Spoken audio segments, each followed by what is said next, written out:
పునాది చేయకుండా మీరు సౌధాన్ని నిర్మించలేరు. పునాది కనపడదు, భవనం కనబడుతుంది, కానీ ఆ భవనం అంతా పునాది మీద నిలబడుతుంది.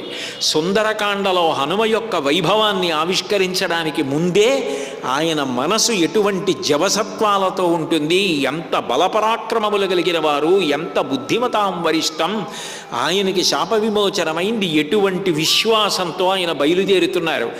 ఆయన నిజంగా బయలుదేరి ప్రయాణం చేసి లంకాపట్టణానికి వెళ్ళి అన్వేషించి రావణుడికి రాయబారం చెప్పి రాక్షస సంహారం చేసి తిరిగొచ్చిన వైనం ఎంత అద్భుతంగా ఉంటుంది అన్నదానికోసం వెంటనే సుందరకాండం తీసి చదువుకోవాలా అని అనిపించేటంతగా మహర్షి చేసినటువంటి పరమాద్భుతమైన శ్లోకం లోకానికి సందేశం.